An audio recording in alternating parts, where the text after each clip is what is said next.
bwana, leo hii Devran anamtoa out bibi Ali. Watu wengi wanasifia sana ule muunganiko, huku mama yake akimsifia na huku bibi mtu Zunkaya akimsifia mjukuu wake. Mwisho wa siku bibi Azize kafika pale akabusu wako, lakini hakumbusu bibi yake Zunkaya. Kile kitendo kilimuumiza sana bibi mtu na akaamua sasa kukaa chini. Mwisho wa siku Devran akakaa chini na kuambia leo ni siku muhimu, tunabidi tujumuike kama familia pande zote mbili. Akamwambia lakini kuna mgeni wangu naye yuko siku huu leo. Mgeni yule alikuwa ni bwana Jevit. Taratibu kama mwendo wa kinyonga alikuwa naye amekuja amekaribishwa kwenye ile siti. Jambo lile liwashangaza sana watu wengi, ambia tafadhali nakuomba ukaiti.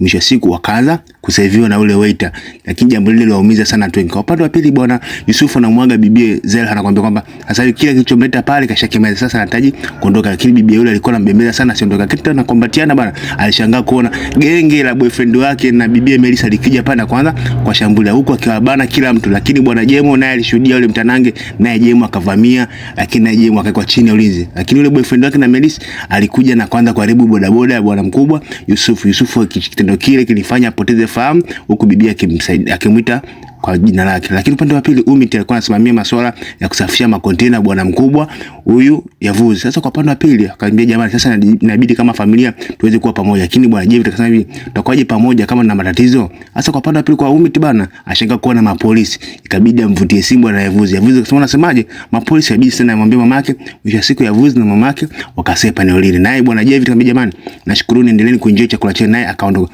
Sasa bibi yule akapata nafasi ya kumpa ule bibi Azize kibox. Kile kibox kwa cha funguo. Akamwambia mama, kwa nini nyumba yetu ya Madina? Akamwambia hapana, hiyo ni funguo ya chumba ambacho nataka leo hii mkaniletee mjukuu. Lakini dada yule alimind kinoma, ambaye haiwezekani. Lakini cha kustajabisha mchumba wake na bwana Devran na alifika pale na akakaribishwa kabisa mpaka ndani. Lakini Devran alivyona vile akabidi amvutie kwa pembeni, asende akamharibia mbele ya wazazi wake. Mwisho wa siku Devran akamwambia sikiliza, unafanya nini sasa?